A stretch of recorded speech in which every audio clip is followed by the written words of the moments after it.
Welcome everybody to the first episode of Peaks of Interest. Today I'm here with a friend of mine for our first episode, Tom. Hello, Tom. Hello, Good to have you here. thank you. So the topic that I thought would be fitting to discuss on the first episode um, came to me when I was thinking about what question would be good to explore, or what theme for a first podcast, especially given that you were going to be here. And I think one thing that's struck me in getting to know you in the last year and a bit has been, like, to some degree, just the authenticity that you are able to embody and bring to the people around you. I've really noticed that, and I've seen that as a virtue of yours. And so that was just a general. I think that was generally what was there when I was thinking about a fitting topic to discuss. And then yeah, I didn't want to just label it as like, we need to bring back authenticity, like this has got to come up again. I instead thought, like, when we're at a kind of crossroads, it seems, in a more wider scope of culture, I was just asking it as a question, like, so, and this is what the podcast is basically going to be around, is should we care to be authentic? Is this something that we still want to hold on to? Do we value it? Do we find it meaningful? Is it virtuous? And does it have a purpose for us as humans? Yeah. Any initial thoughts on the framing? And like a first question, I guess, would be, what comes to mind for you, even personally, around this, but then also where we are sitting as a culture, such that this is a question that's needing to be asked. Hmm. Well, firstly, thank you for your kind words. I really appreciate that. And I think where my mind goes piggybacking off that is I've definitely never strived to be authentic. And I think there's like an important element in that, which is I think it's very easy for authenticity to become ironic. Like it's a Oh real, yeah. I think with anything that's like super on the nose, virtuous, the moment there's sort of a self-awareness brought into the process of trying to embody it, you risk simulating it rather than actually living through it. And so I think there's something about really just being so caught up in something like passion or love, where you're living through something that's so deeply real to you based on your perception, that the emergent product of that is a sort of authenticity. Mm. Yeah, no, I kind of catch on to that straight away. Like, you can't actually hold a certain concept in mind of something that you're trying to get towards, because then that's taken away from your innate capacity to get towards that, which isn't conceptual and abstract. It's really just like lived through. One of the references I kind of found for that was, it's like a very pathic endeavor, because like pathos being what's most connecting you to this reality and to this world, in the triad of like logos and mythos, which mythos is the storytelling, logos is the intellect and rationality and reason. Pathos is just that real deep core sense of like who you are and what's determining you, and like this very imminent experience of being in the world. And so it seems like that authenticity is like, it's a deep integration of that pathic aspect of ourselves. Hmm. Yeah, and I think that speaks to sort of the depth of that, the pathos and the pathic drives immediately gets us into the territory of the unconscious. And it's almost like Mm. maybe authenticity is more about opening up and allowing than it is about sort of trying to zero in on and like proactively express from that place. sort Mm. of like and I can maybe ground this in my experience. It seems like what has led me to be authentic to the degree that I have been, I'll take your word for it that I am, um, is something like being sensitive to what actually matters to me and being very discerning about what matters to me versus what culture or the people around me are kind of suggesting matters, and really being like true to that. And I think this sort of gets at part of your question that you're really trying to invoke here, which is like, why is it that we seem to be in a time where authenticity seems to be like an important quality? You often hear people kind of parroting, like, be authentic, like do your authentic Be life, truly like live that yourself. way. Yeah. Yeah, and I think that's where the irony comes in, where often it ends up inverting and you do the very opposite. But Uh-huh. I think that the reason that people are speaking in that way is because we're in an epidemic of external influence, a lot of that coming from the digital, from social media, but also, as you know very well, from missing mythical frameworks. So moving from pathos now to mythos, like we've lost the stories that we live by. This is the Jordan Peterson kind of piece. That's what he's sort of trying to bring back to culture, is like there's these stories that we live by, and they enable us to live in meaningful contact with reality. And so there's something about the times that we're in where it seems to be more difficult to tap into what is actually meaningful, what is actually of value to the individual, but also at the cultural level. Like we're kind of lost at both those levels. Mm. Yeah. Yeah, very powerful, and how you're then able to kind of show, because the deep interconnection of that triad of logos, mythos, and pathos, how they're so foundationally connected, and that, as you rightfully point out, there's a way in which, just like culturally, it's so hard, like even today more than ever, to be authentic, right? To know who you really are and to live that, and to be proud and happy to know who you are, and how that's even, firstly, it's just so, that pursuit is obstructed like on every level, it seems, um, just by the instant gratification that we're surrounded by in this TikTok age,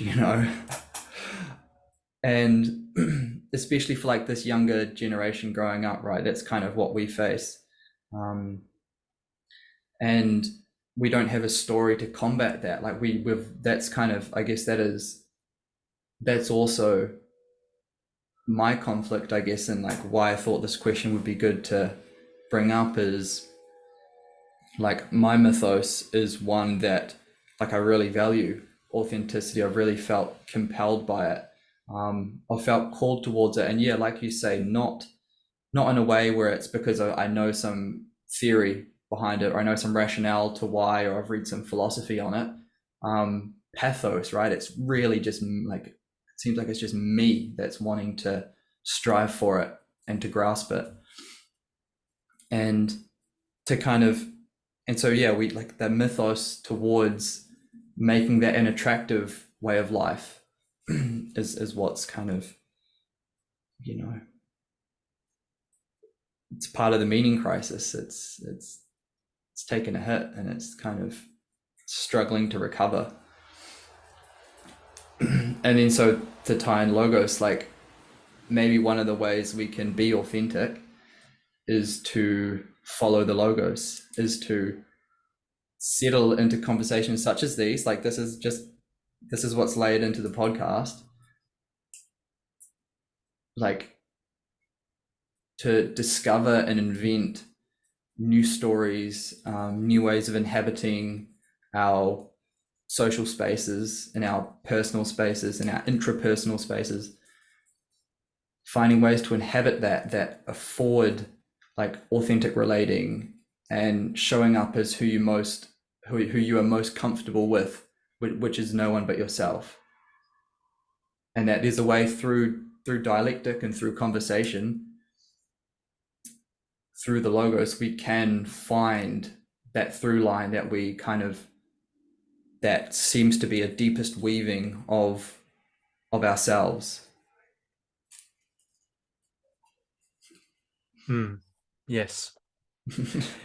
And perhaps one of the challenges that we face is in modernity, we have this hyper individualism. And I think what this leads to is people assume that authenticity is only something that comes from within, from the individual. Yes. And the problem with that, and this is interesting because I also looked at the definition of the word authentic before coming in here. And one of the distinctions was there were several definitions, and one of them sounded pathic, one of them sounded mythic, and one of them sounded more logic. And one of them was to be like coherent with the facts. One of them was to like express a unique self essence. And then one of them was to be in alignment with tradition. So you've got like a pathic expressing from a self essence, mythic being in alignment with a tradition, and then logic being in alignment with the facts. Yeah. And I think, and this is why we arrive at dialogos, the logos between people, and the way you put that of sort of, it's very difficult to come into authenticity purely on your own because you're just this flow of nature. You're just the unconscious speaking itself into the world. But when you have a culture and perhaps like a framework that you're speaking into and it's speaking back to you, now you're starting to actually get this sort of fine tuning between the self, the other, and the world. And I think you'd agree with me in that authenticity is not actually found within the self. It's found in the relationship between the self, the other, and the world. Yeah. So that like kind of reminds me of uh, some work that I should get around to reading, which is the kind of predominant philosophical positions today and how they're viewing, which is like kind of pragmatism and phenomenology, and then how you see that being, how that's deeply informing kind of the frontiers of cognitive science and Fourier cognitive science. How there's models of to view the self as dialectical rather than, you know, atomic or, you know, disconnected from anything else. You know, it's really just embedded and extended and enacted and embodied. And so, yeah, totally. A similar thought for me, like last night, I kind of picked up this conversation a little bit beforehand, spent some time thinking about it. And which again, like I had to be thinking about it. I had to kind of frame it as that I was like dialoguing between myself and the material, like, and even in that, like there was just a dialectical like way of knowing that was just implicit in whatever I was looking to understand. And where was I going with that? Yeah, and so I was looking into it, and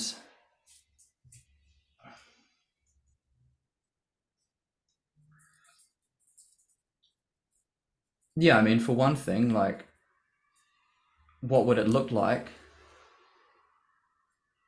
to be authentic? And I was contemplating just what some of the terms that would come up, what are some of the ready available concepts to describe the process of it taking place.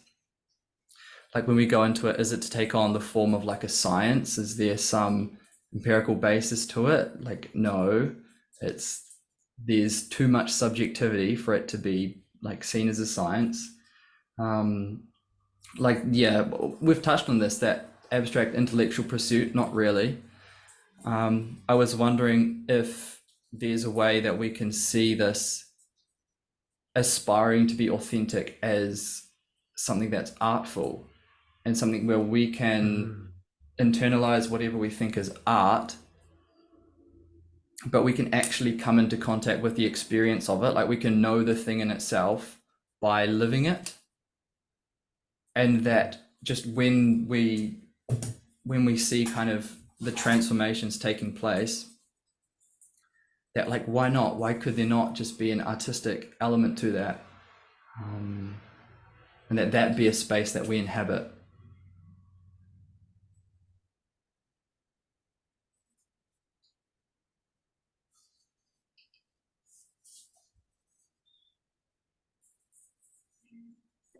Yeah, there's definitely something about authenticity that feels complex in that it can't be reduced to some sort of working model. Like it's far too dynamic. It's much more of a spirit than some sort of objective thing that you can point to. And it is almost like when you are encountering authenticity, it's artful because it's transformative. Like simply being in contact with someone who is like in that state or sort of resonating at that frequency, there's an immediate kind of pull within you to come into resonance. And I think perhaps there's a danger in this because authenticity is something that's, while it is shared, it's also uniquely owned. Your flavor of authenticity is going to be different from everyone else, but it will share certain qualities. And I think what happens is people who are seeking authenticity, which I think is actually another way of saying seeking meaning. They're definitely different, but I think there's like a strong overlap there. There's something like it's when someone is being authentic, it's very tempting to submit yourself to them in hopes that that will kind of resolve this deep, like kind of desire. Right. It kind of like, yeah. And as you mentioned, like a little while ago, individualism, it seems like the Enlightenment project was to expect individuals to cultivate their authenticities by themselves. And that this was something that could be achieved innately, and that, you know, the kind of the like the axiomatic framework that a lot of the thinkers were working with was that there was a sense of, and like especially coming from Descartes, really, that yeah, authenticity was something that could be reached by ourselves. And although like it may construct ourselves, there's no, you know, it's never done by ourselves. Like we're always in communion with other people. We're always in deep contact with those around us. And so there has to be a way that this is a project that isn't just undertaken alone, but something that has to be shared with others. And then that puts you in a really difficult space, because how are others showing up? And you're obviously going to look like a fool when you start to attempt this. When you want to be anything more than what you are, and you take your first baby steps towards that, you're going to look different and strange, like to your peers. There's going to be judgment along with that, and so it's, you know, there's a difficult space there of like trying to strive towards it, knowing that you have to have other people around you to do that, and then the complexity of the others being also like they're the thing that can afford it to happen, and they're also the thing that can like close it from happening. Nice. Yeah, I'm feeling compelled to drop into some of my own story for a moment.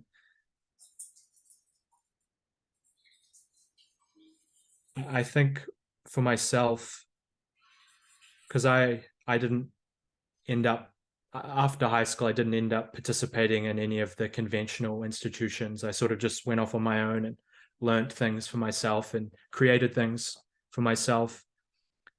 Um, and there was definitely a period where I had a set of relationships who I could no longer relate to. And it wasn't even that we could still show up with each other, but it's sort of like at the depths of your being, what you're most compelled by is no longer aligning. And so it seems like the only way you can interact is by exchanging artifacts of the past, like sharing Mm. memories and maybe sharing like who you used to be. But then there's something deep within you, which at that moment feels to be the most important part of you, because it's the part of you that's being born, is being left out of the interaction. And I don't like how this normally gets construed. I think people get quite sort of cynical about it, and they'll say like, you know, like do away with friends who are holding you back. And I don't think it's ever that black and white. Like I think ultimately no one is like trying to do that. It's more about like resonances and who you're coming into resonance with and who can see which aspects of you. And I think it's a mistake to assume that anyone's attempts to do that are any less valid than anyone else's. Like we're all just trying to understand each other as best we can, even if that manifests as a sort of toxic action. It's still coming from that place of trying to get by. And I think there is sort of periods where you do actually have to go off on your own. And I think this is where the individualist part is true. It's like there's a moment where you're inside of a social network or organism or set of relationships, and something within you is being born. And it in that moment is the most important part of you. So it needs to be nurtured. But the people in that space, you relate to them through the other parts of yourself. And so it's sort of like you need to create space for that part of you to breathe. And often you won't find the people who will be capable of relating to that new part of you until you've developed that part of yourself sufficiently. And so Mm. it's almost like I think this is kind of the story or the metaphor of going off into the cave. You kind of go away and you do this sort of thing that I see as largely ironic now, but you work on yourself and then you sort of come back into the world with a new sensibility, and then you're drawn to a new set of relationships. And I just want to state, like, I've noticed that I haven't lost my love for anyone that I've been in relationship to throughout my life. I just have different levels of desire as to whether I actually want to interact with them or not. And I think that's an important distinction, because I think this individualism causes us to want to throw out relationships and sort of label them as the cliche is they're toxic, but I don't think they are. I just think it's sort of it's a developmental process that requires us to shift between different types of people. Mm. Yeah. It's like it's amazing the resonance that I was feeling from that. Um, there's a lot of instances where what you were saying would just like sometimes when you associate it with something in your history, it's like it's maybe a stretch, but if you like bend it a little bit, then they can line up. But what you were saying, it was like there was just clear kind of overlaps with things that I've experienced myself as well.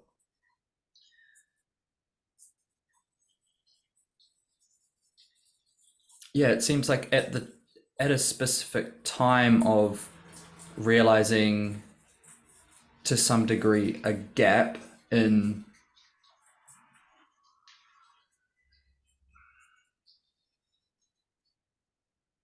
it's even like in it maybe on the surface it appears of degrees of intensity of how you're relating to someone, but I even think it might be like maturation of the spirit, right, in the same way that an adolescent has maturing to do to grow into a teenager to a young adult, you know, an adult.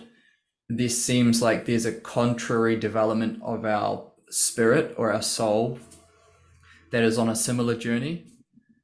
And when journeys are quite different, it's sometimes it's painfully obvious to recognize that. But I think that there is a way in which they fully do come back to see each other like in a precious way, even though they're in a different light. But I think sometimes that this is something that's more like retrospectively understood, that in the moment you can't always just like love the difference that's there. It takes some time to experience it as difference and then like understand it, internalize it, and then find the beauty in that. And that's where it stops from being toxic, you know, because one thing is like, oh, there was a distance, there was a gap there, there was some alienation. I need to get away from those situations. I need to, you know, remove myself from those happenings, you know. And and it's so cliche, you know, oh, you're gonna lose some friends when you're growing up, kind of shit. Maybe you don't have to, like, and there's a real thing is that if they are like, if they're really just putting out bad energy and being bad for you and like really captivated by what happened to them at some point in their lives and how they're relating to that, then sure, it's appropriate to distance yourself.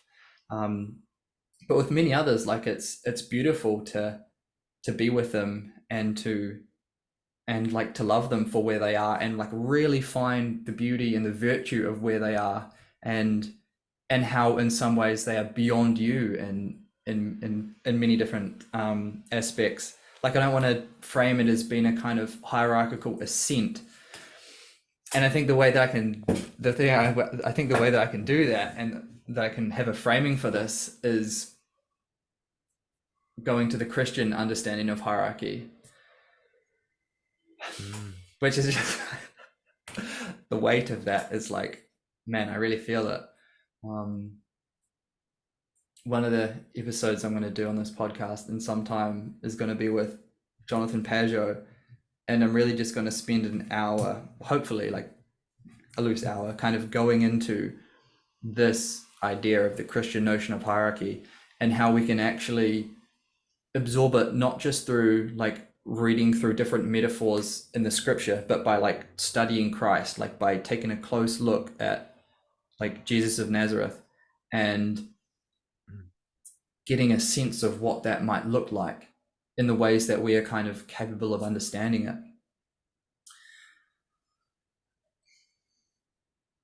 And so you have Platonic traditions that view the ascent to the one as like a greater and greater gain in spirit and divinity and goodness, and that like union with the one is ultimate goodness, and that each level that we descend back down from that is like degraded in sacredness until the point where it's like just the material unconsciousness and there's no longer virtue in it, that it's kind of it's not the place to be kind of thing.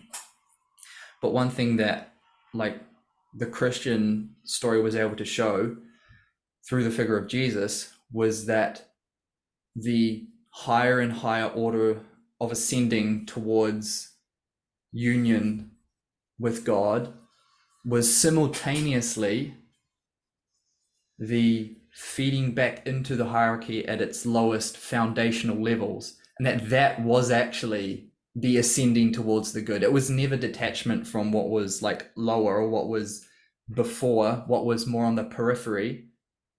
That the act of divinity itself was its extension to the parts, to integrate them and to bind them. And that was the proper functioning of like the one. And then in ways that's why it was like transcendent of the rest of the structure, because it was accommodating for it all and like keeping it together. Yeah, and I think I could probably put an example to that it's a little bit removed, but I think it takes the pattern and puts it into the world with something that most people can relate to, and it's the experience of a festival. You go to a festival in the same way you would go to church, and I know a lot of people are going to like hate the comparison of those two things, but there's a truth there. It's that I wish church was that cool. we're seeking transcendence, and transcendence is a kind of oneing because it's the moment where we are completely beyond ourselves. We're completely absorbed in the whole. And I think what happens to people, and people should notice this retrospectively, is if they go to a festival and they're not sort of doing it abusively, like they're really going there at the appropriate frequency and they're engaging at the appropriate level of intensity, that they actually then can return to their life with a kind of glow that Mm. lights up the mundane. It's like the day after the festival, maybe not the day after, a week after the festival, when you've come back, you're sweeping the dust in the corner of the room, and the ecstatic electronic dance music drop is emanating from your heart and is taking up a life of its own in the way you're sweeping the dust. Mm. And so it's this sort of this ability to go up into the like undeniably transcendent, but then have that actually permeating back down into the everydayness. Yeah. And I think this like, so maybe authenticity is sort of like how clear is your channel between those ecstatic moments and the sort of mundane, and not just the mundane, but the tragic. Like, how clear is your vessel when confronted with things like death, violence, sexuality, the pathos of life?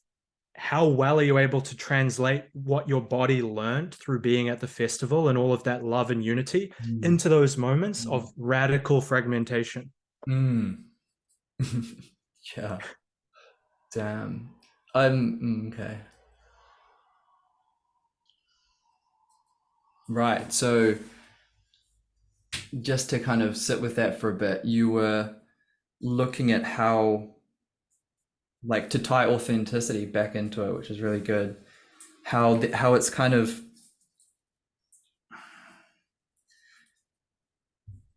it's like how your connectedness with life, how receptive you are to your connectedness with life, and that when you have moments of ecstasis, ecstasy, right, which is like ecstasy right there, right? How many people are on ecstasy and not like having this like beautiful spiritual experience, right? I just know that it's like it's such a part of like New Zealand culture, especially. Um, and so there's that hinge point right there, which like has them both like directly kind of circumambulating whatever's at the center of like to stand outside of oneself and to transcend oneself, and then just the shadow of that, which is to fully transcend oneself with no conclusion, like with no grounding out again. How you can take those moments and then just be receptive to it, right? Like let life take a hold of you. For the Christian aspect, to me, I might think about it of, and I don't really think about it like this, but just to place it in there as well, how you can let God work in you through the Holy Spirit, and how that can be manifest into your organism and into your intellect, like, and how those can be radically connected in the same process of development. And that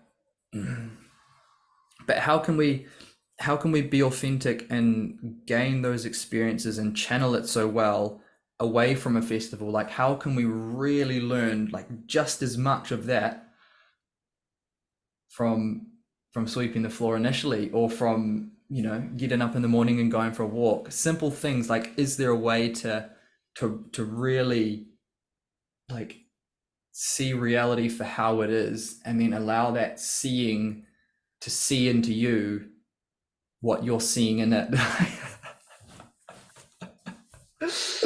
Man, I'm feeling the core of this conversation just pulsating right now. Give me a second. I want to go into this in the right way.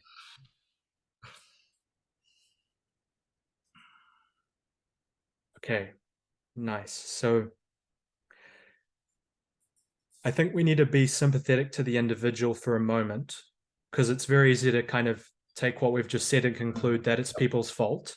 And there's a responsibility on the individual, but it seems like one of the real difficulties is how do you go from, if you are actually having that moment of ecstasy, which you've pointed out people aren't, and maybe sometimes aren't, especially when they've been beating the drum for a while, and maybe we Yeah, can go like into that. it's total transcendence, and it's there's something really deep and compelling to it. But it's like they play a video game for a while and then step off it, right? To use like a flow metaphor from John Vervaeke, it's the the mechanism behind it is how fruitfully is that experience generalizing into all aspects of your life in ways that are like making you reciprocally open to the world rather than just like logging off and logging off and then going back to kind of normalities. Right. Yeah. So, and I think there is an instance where if you sort of eat from the fruit of the tree of transcendence too many times in a row, you just end up getting sick. There's something about the like peak experiences that is actually contingent upon the fact that they're infrequent. And it's not actually the experience itself that gives you the ecstasy, it's sort of how you are relating to the experience. And I'm sure everyone's had this experience when they've done a whole year of like festivals, and at the end of it, it's like, okay, I think I Another need to move on festival, at this point. that's You a hope bummer. so. It loses its allure, right? It loses its meaning. And I think what is really sad is people, because they don't know where else to find that transcendence, they actually keep going back. And this is when the process of corruption begins, where the thing that was ultimately transcendent now actually becomes like the exact opposite of that, which is the thing that is degrading their quality of life the quickest. It sort of Mm. zombifies people. Mm. But moving back to what you said, is in these good instances, you go to the festival and you have the ecstatic moment, and then there's this real difficulty in how does that translate. And I think one of the problems is, of course, it doesn't translate when you have to go back to 40 hours a week of something that you absolutely hate in a cultural environment that is, like, to use the word again, toxic. So Right, it's like, and you have that's hard mode, man. 20 new notifications on your phone about these pictures that were posted and these images people are putting out and like the latest trends and the freaking political turmoil and all this shit's coming up and yeah, all of that fucking, the latest bullshit on the front cover. Yeah, the whole thing, like everything you're returning to across all the layers, all the scales, is uh, reinforcing that problematic way of being, that disingenuous way of being. Um, and I think this is where we can maybe go more into mythos story, both picking up that thread of the personal story, but also the cultural story, and how do those things fit together?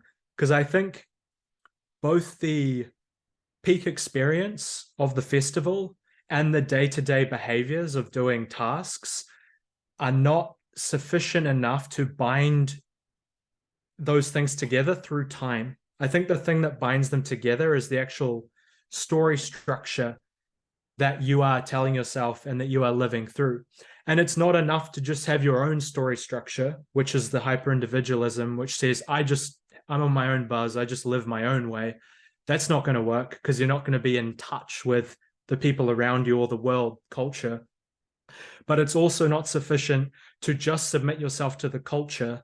One, because the culture might be pathological, like it is right now. But two, because you'll be submitting yourself to the appearance of authenticity in the culture, but it won't actually be manifesting in yourself because you're not living through it, because you're not honoring your own pathos, the own thing that is coming through you.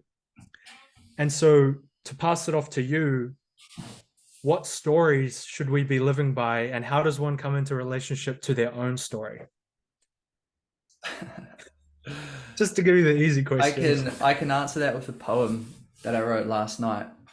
Cool. And so I'll read the poem, and for the listener, um, and potentially the watcher on YouTube, then Seaside Sloths Up and Away is going to play, um, and just hold on to this moment as we start to turn towards what kind of mythos might be appropriate.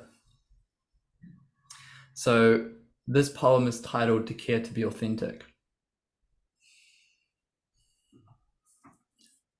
To care to be authentic is to care to hold in reverence just one part of your life that keeps you forever connected to yourself and to others, to your father and mother, even to the bullshit on the latest front cover. Why then does it keep dipping from sight? Are we slipping from a height or missing our might?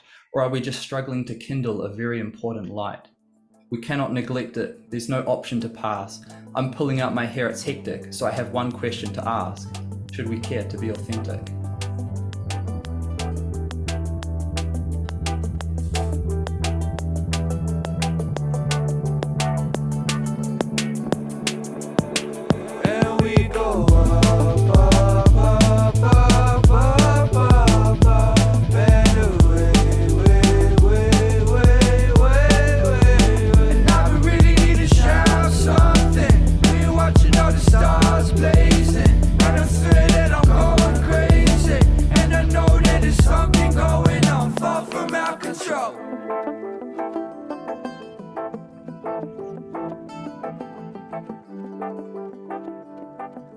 Given the state that my mind's in right now, I felt that poem just fit to the conversation.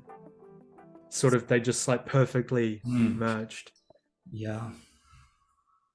A lot of what we touched on was kind of spoken to there. Yeah.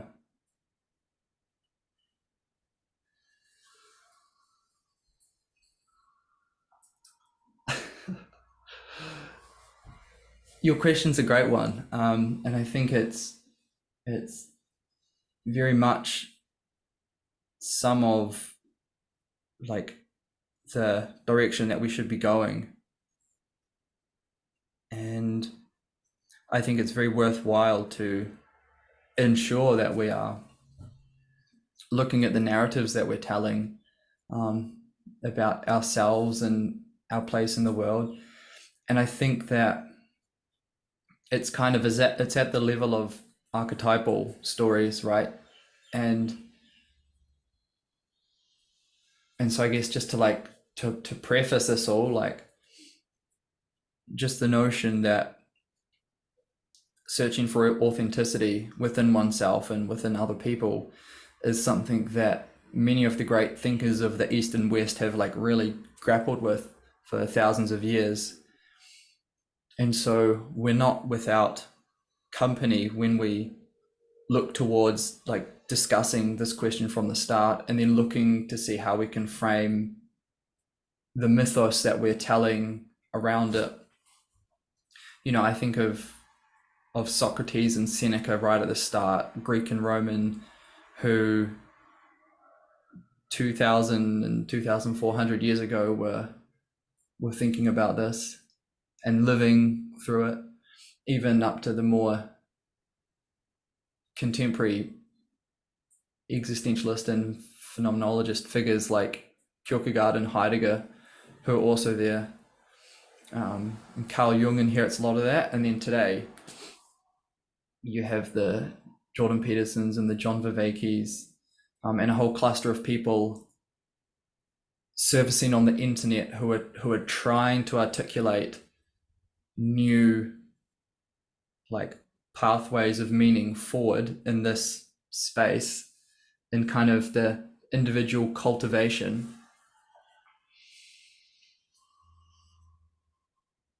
And like, are they succeeding?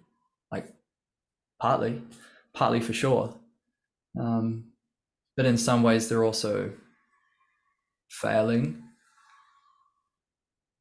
But I would be sympathetic to their failures because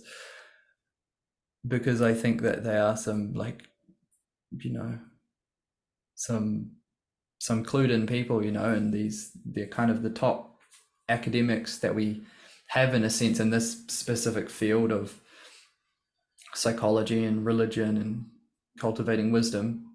And hence why, although they may have been separate for a while, there's strong convergence in what they're saying. And so as someone who's like digested a lot of Jordan Peterson's material and John Vervaekes, there is like a strong resonance between them. And I think there's also people online like Brett Anderson who are like really doing work to synthesize what they've been saying. I think for me, the place I would go to when looking to question what stories we can be telling about this, I would only really want to engage with it in the level of experience and at the level of how we directly think and feel towards it. Pathic again. And it seems that we like, because to try and get a grasp, to try and get like an optimal grip on authenticity, we know that it's not something where we can just uphold this label of it too much and say strive for this, because it leads us astray. But we know that we have to hold some notion of it in our minds, in our language, so that we can link our language, the abstract, to our embodiment in the physical. So there has to be a link there, and like that's just generally the space that like language occupies. It links our mental representations to our physical. And so what could the link be for authenticity? And you can riff off this. I'll put the question back to you. Don't you think that instinct would be a good way to frame authenticity?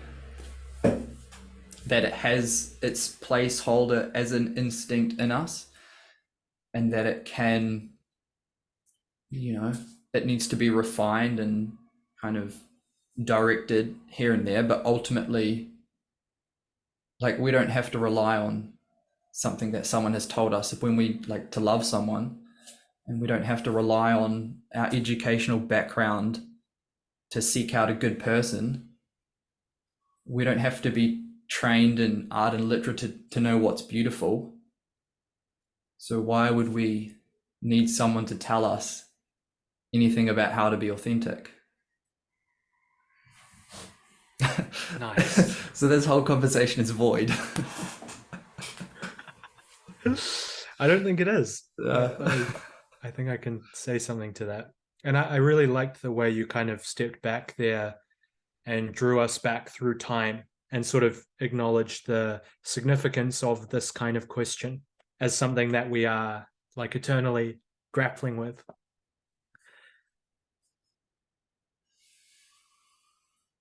Yeah, I like this idea of an instinct, and I want to be careful not to confuse instinct with something that's like primitive. I think it's like more like a deep knowing. That's kind of the definition I'd want to go with.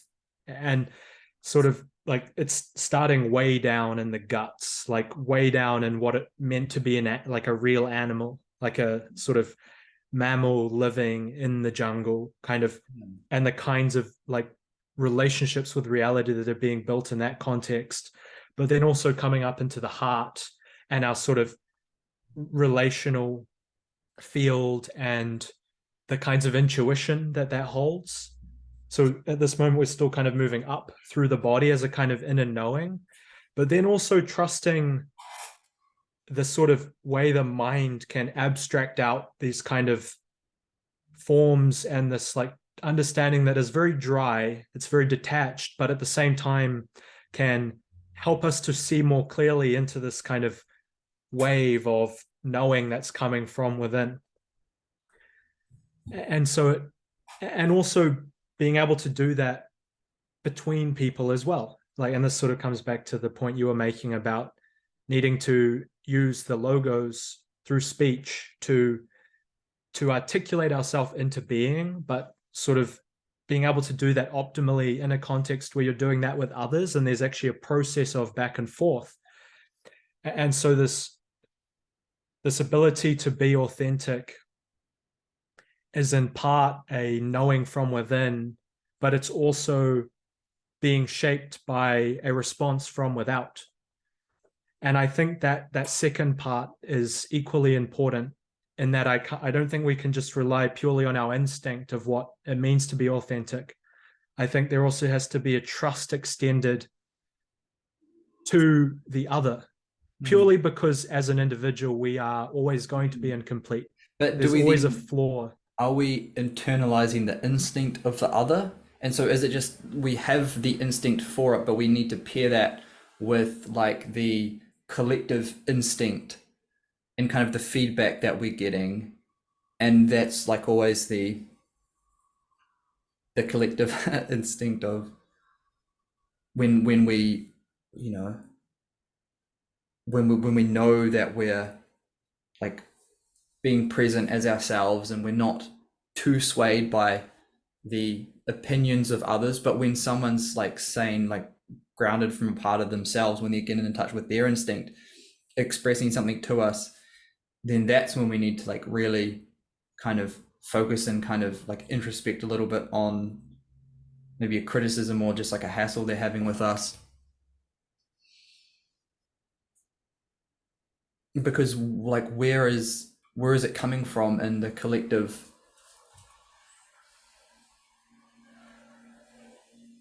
Yeah, I think that's a great point. Like it will largely be instincts relating to each other, or intuitions and instincts sort of mingling together and seeing each other in each other's image.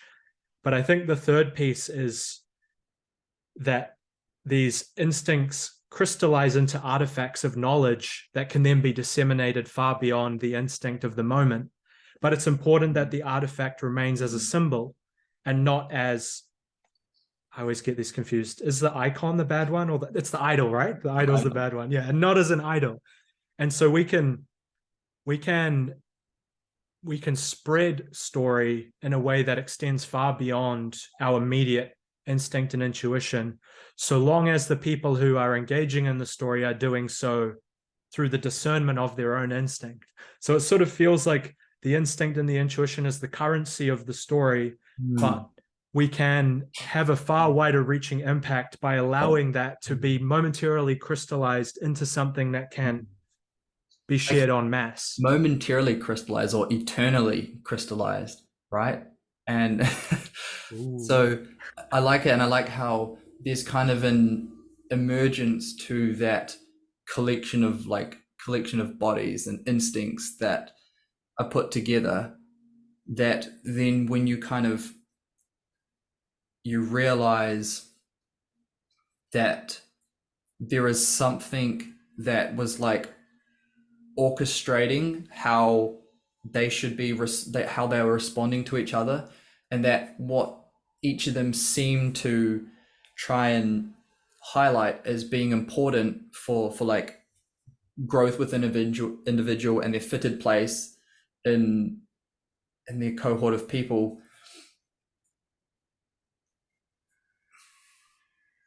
that there was something there that was shared in common, but that it's something that like we need to tell a story about to get a grip on to understand it. And so the story that we tell is not just the cumulative sum of what was there on an instinctive level. It is like it is something that goes beyond it, because it was what all the instincts were channeling towards anyway. And that if you can capture that in story, then it has a huge amount of emotive power, and it like really clicks for people, and they say like you know, have a real physiological response to it, like a connection, like there was a kind of it was still remaining somewhat unconscious and instinctual, and then when it's expressed out there in the world, it's like fuck yes, like that's the thing. And so it's emergently transcendent of the place that it come from. But I want to say one more thing, and it was on your initial answer to when I posed you the question, how it's not just instinct, right? It's just a deeper knowing. And it seemed, because like I was trying to think of how you would model the, you know, the evolutionary biology towards selecting for authentic individuals. Like I don't know that you'd need that. It's just like it's an added bonus or whatever. It's it's not like there was, and that kind of asks the question of what authenticity is. But it seems like you were right to invoke some level of higher order or like deeper basis for it as well, and that higher or lower basis needs to like converge with whatever social instincts that we've been like really adapted to spot, and that it's like their union that is going to first bring out the appropriate mythos, and second bring out the appropriate individual, right? Because there is a place for an appropriate individual. Individualism Oh is yeah. not the best working model, but the individual definitely has a place. There is a self, and the self can be known as beautiful. We definitely wouldn't want to do away with the that layer. And there is something, as a human self, there is something so intimate about that layer that, It's yeah, there's like a sacredness to it. it's like intimacy with the divine, because you actually can't, you don't like, it seems that, and I know this is different for different people, like temperamentally, etc. But there's a certain intimacy that you can have just with oneself, um, that, but like maybe that is just a deepest connection with like this eternal spirit that is just manifest and surfacing in you, but really it kind of, it is the deepest connector. So the thing that you're closest with that sets you back from the other people that you're around, like the thing that's most closest to who you are, is part of that same aliveness that is like deepestly part of who everyone else is. Yeah, nice. It's sort of like the thing that is closest to you, that is constantly giving rise to the new thing that is being born, is also the closest to the eternal structure that is orchestrating the whole Mm. dance. But we're only ever knowing aspects of it, and therefore we mistake our our inner knowing as being different from the inner knowings outside of us, even though ultimately they are all part of this greater totality. Mm. I want to sort of get back onto what you were saying around story, because I think this ties in nicely with highlighting, we acknowledge the problem of the digital and social media, and this is like, no one will disagree that it's problematic, but I think there's different ways we can talk about how it's problematic that lead to different kinds of insights that might be more or less effective at moving people away from it. And I think what you just described, story as this like form of information that puts you in the state of an instinct. Like when you contact the story, it does something to you in this really deep way. When we think about the digital space as a story propagation machine that is not at all in its current form aligned with this deeper knowing, it's simply aligned with a set of motivations that are entirely disconnected from that deeper knowing. When we go into the digital sphere, we're being bombarded by these artifacts that are incredibly influential in our nervous system, but in a way that has no coherence to it. It's sort of like we're subjecting ourselves to like the perfect chaos. We have access to stories from all contexts and all perspectives, and we are bombarding our nervous system with like enormous degrees of difference. And you could argue that that could actually culminate in great transformation. But I think before transformation comes great tragedy. And it's sort of, yeah, just like knowing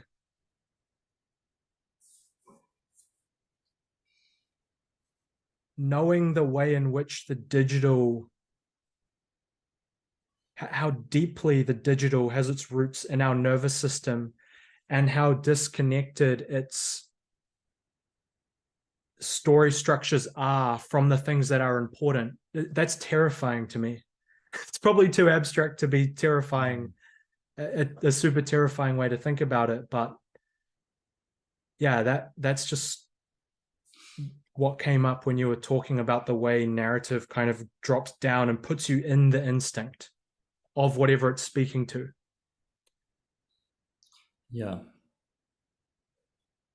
Is there a narrative to social media?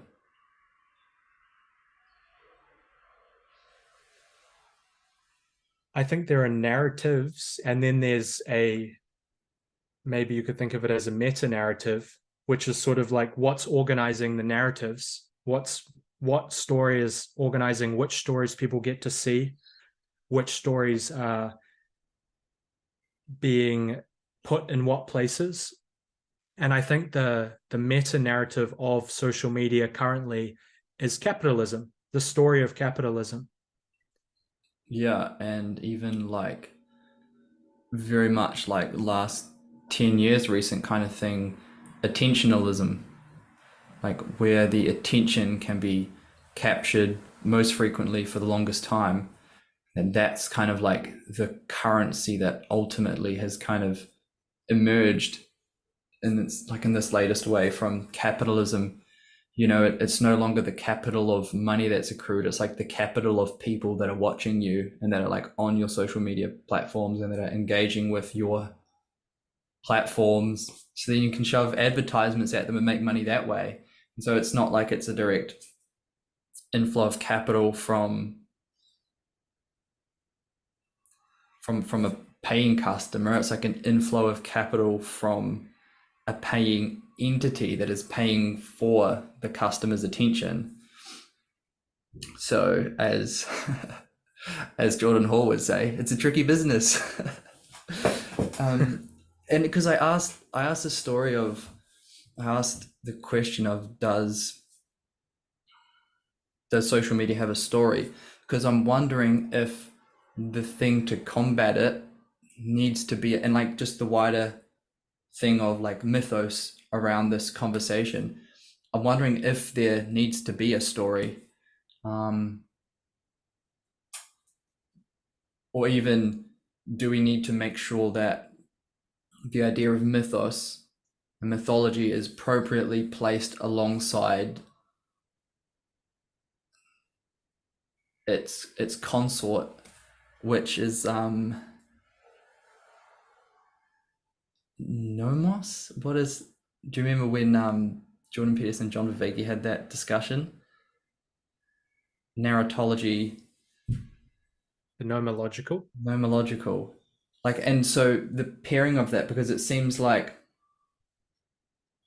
there's to a lesser degree a narrative around social media than there is, say, a narrative around religion, because like religion is just like the collective narratives that we share and make meaning through. But like this social media, it's like it's certainly got those components, but there's no, it's like it's distributed, right? And it's not localized like in the exact way that regular stories are.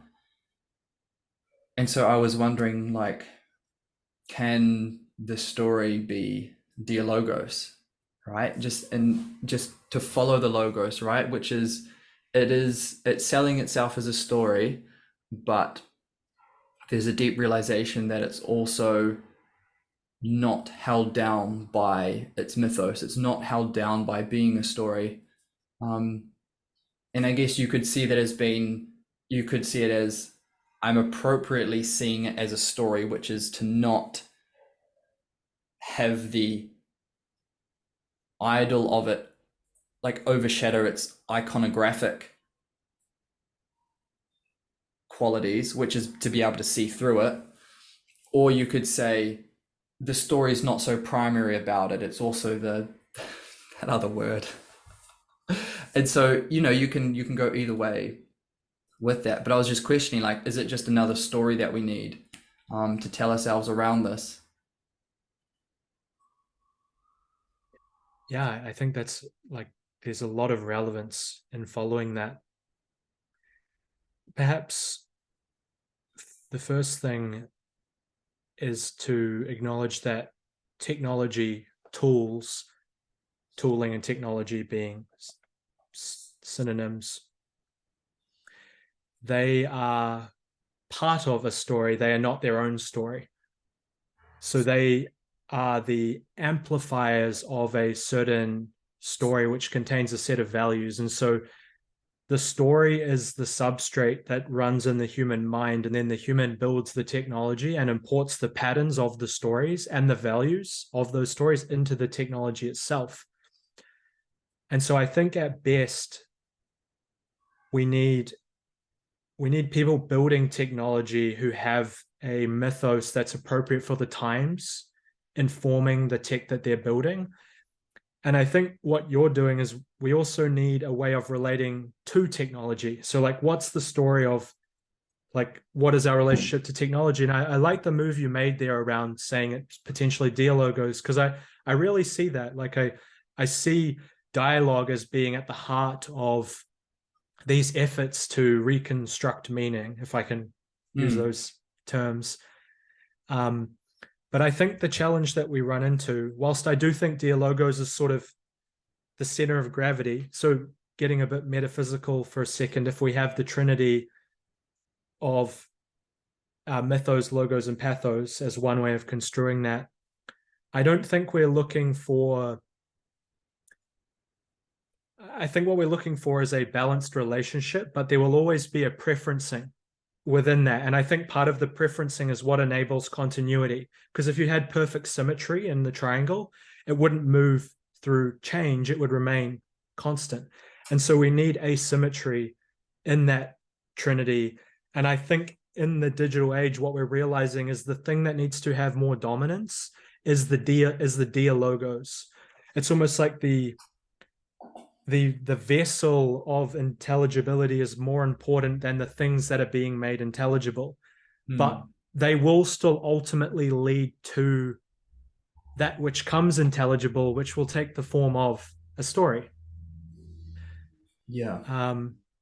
Go for it. Yeah, I have well, another thing, but you go I, first. I was just agreeing. Yeah, there's a way in which like the storytelling that we're doing can be done very well and can accommodate for the wisdom around dialogos.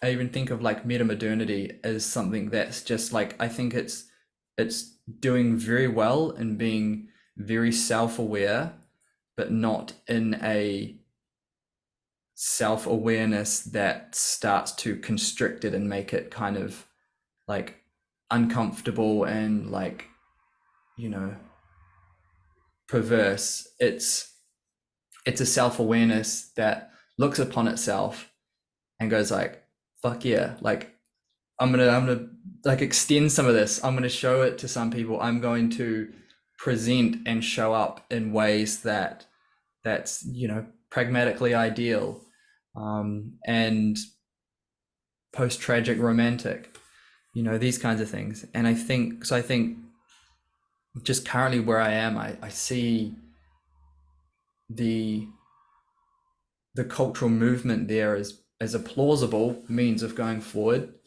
But I probably don't know enough about it to kind of give any more sophisticated backgrounds to it, rather than just how I kind of initially feel when I come in contact with it. I want to say one thing on that. How are we doing for time, by the way? We're doing good. We'll go for another like 10 minutes. Cool. Okay. Yeah, it feels important to me to, once we make this move away from absolutization, so coming back to the Trinity, I think we can more and more start to see like problems in the world as being a product of imbalance rather than evil. And so like this just feels particularly important to me. And I was trying to say this when I was talking about like toxicity in relationships. I don't think it's people being evil. I think it's people being imbalanced. And the imbalance is coming from pain. and that pain leading to them biasing a certain mode, which ends up becoming destructive. And Oh, I see this. I would add to Yeah, that, go for it. it's even to localize it a little bit more, like an imbalance of sight, an imbalance of your seeing is like really important. Yeah, and subsequently feeling. Like feeling, seeing is kind of its own one complex, but yeah, like just the kind of how you're showing up as a being. Um, but yeah, also thinking about social media in this way, in that it's not the technology that's wrong, it's not even the story that's wrong, it's just the story's imbalanced. And so you could argue that it's wrong then, but sorry, that wasn't the point I was trying to make. The story's not evil. So Mm. the story is just imbalanced. And the story of the current tech paradigm is the story of capitalism, which privileges certain energies, like the energies of optimization, extraction, all these things that do actually have their place, but they have their place when they're in balance. I'm saying things you already know. I'm sort of speaking more No, to that's who might be listening here, but yeah. um, yeah, and I just that right now, like in my heart, feels like the most important. We've sort of done a lot of the logic moves today, like what patterns do we need to move to, but at the level of feeling, for me, it's sort of like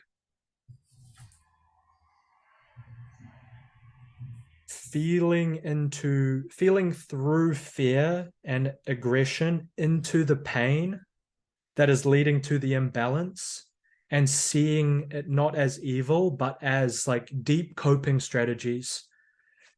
And that maybe links us back into Christ, which is the psychotechnology of forgiveness. It's sort of like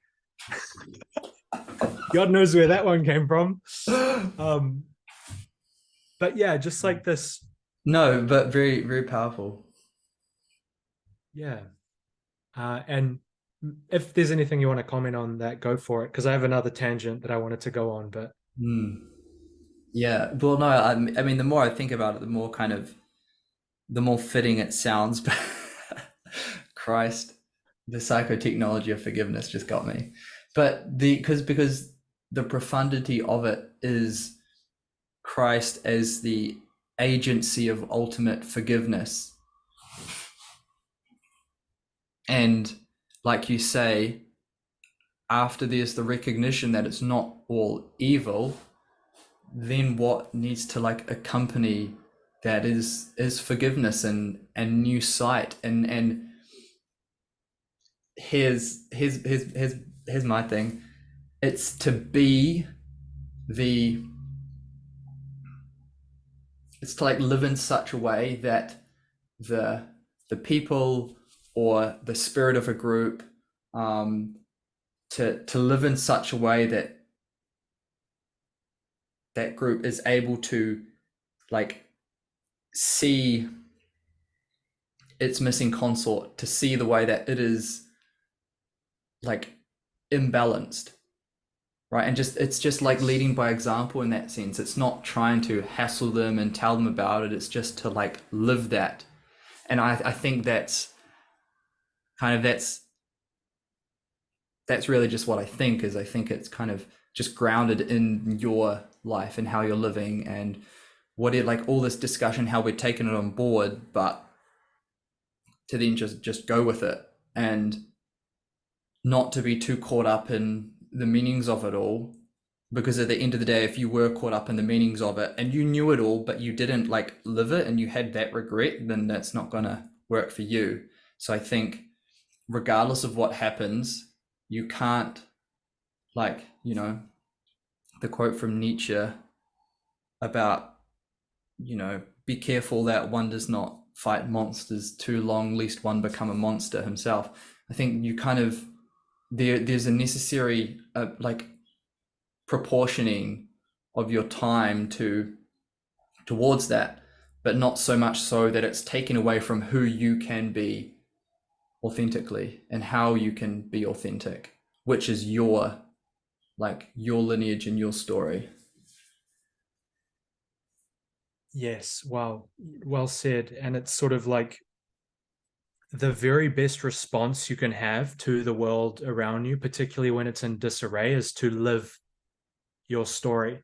and find the Yeah. story that binds you and the people around you and to live through that. And I really like the emphasis you're putting on there of, so we can do this move where we kind of abstract out the understandings of all of this, but then you kind of said, but we have to come back down and in and now be that.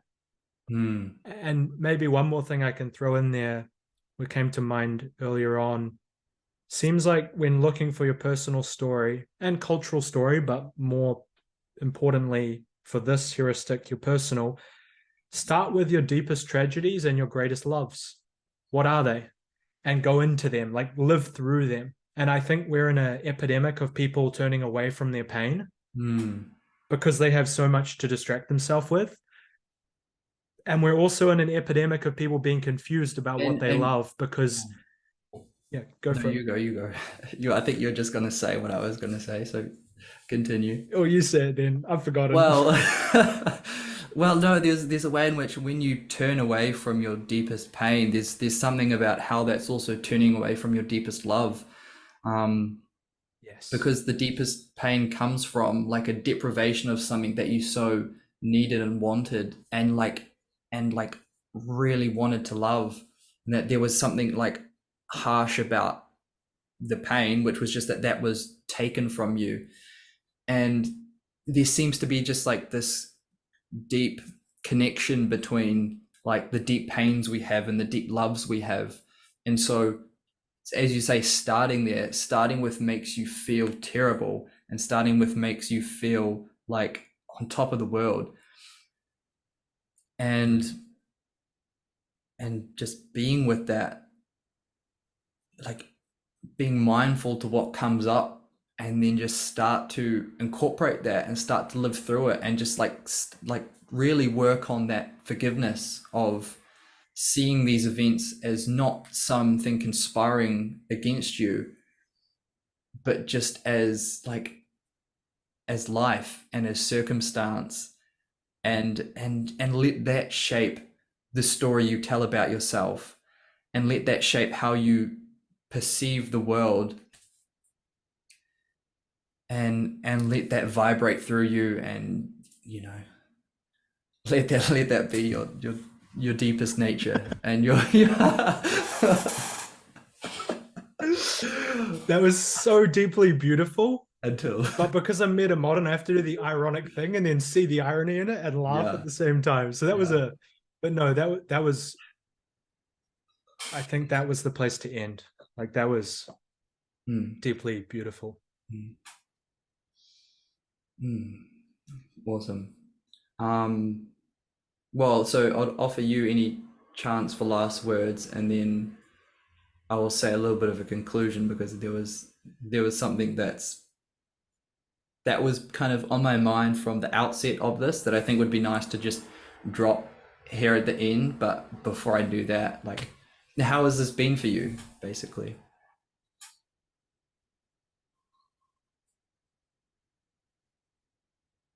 The most unique thing for me about this has been how much my mind has been running a metacognitive loop around New Zealanders.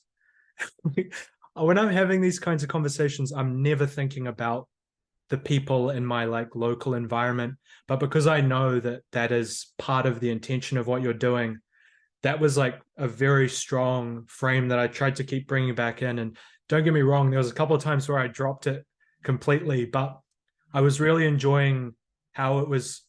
I was really wanting to try to relate to things that are much more like immediate in our culture and the people around us, rather than kind of the edge of philosophical, religious, Mm, spiritual, psychological, yeah. cognitive science, thought, etc.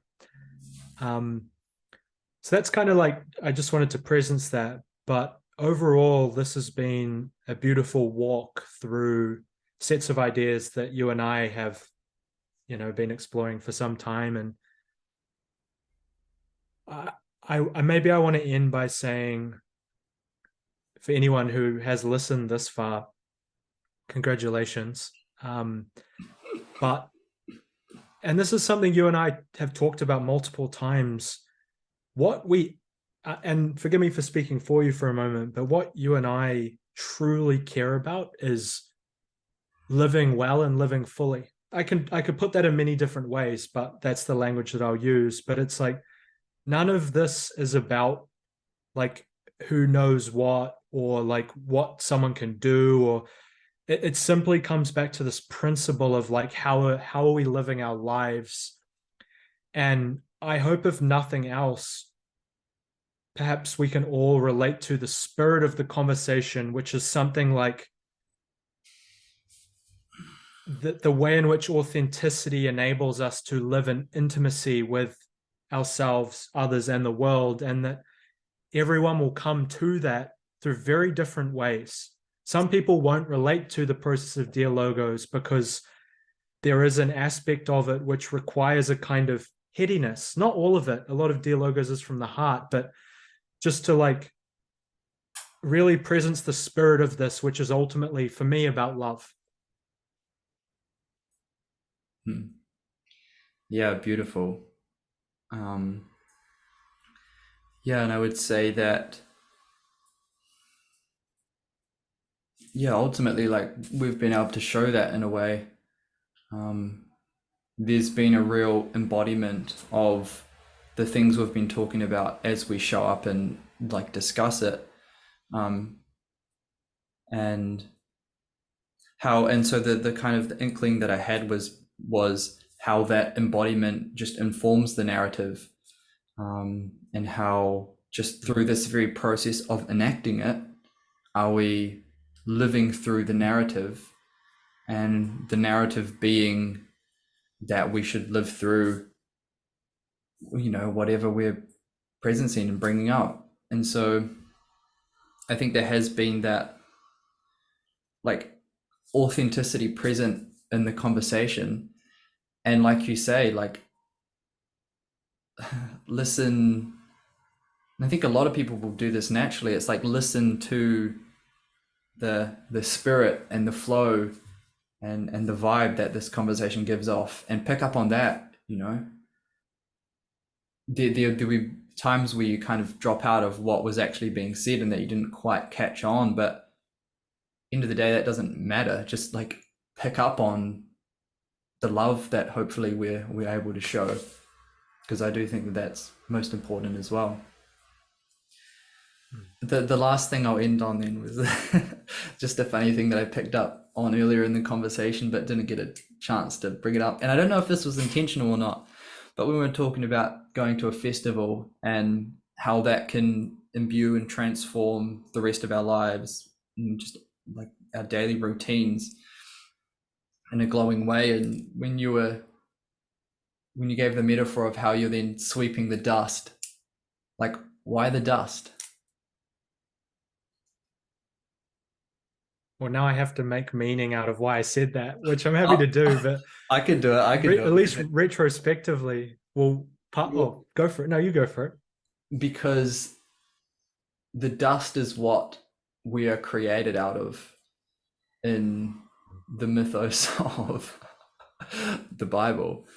And so when you describe that story, it was really like, we've encountered this spirit in a collective with other people. And then when we come back to the regularities, we can breathe that new spirit into the dust that we're sweeping, and that we're able to engage with just that divine process.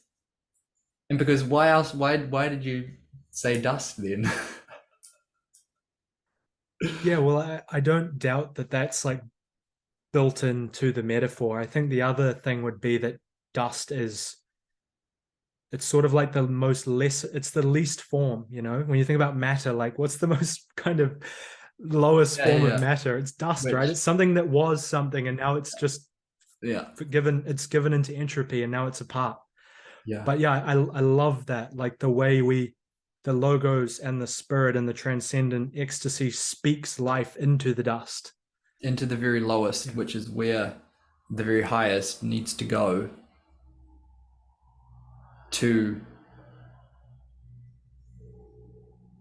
to know itself as the highest is when it is kind of descending back into the lowest and bringing that above it. Well, that's Thank you, my friend. a good place to It's been stop. a pleasure as always. Yeah, thanks for coming on. I've really enjoyed this, and I'm sure plenty of other people will as well. So it's been a pleasure.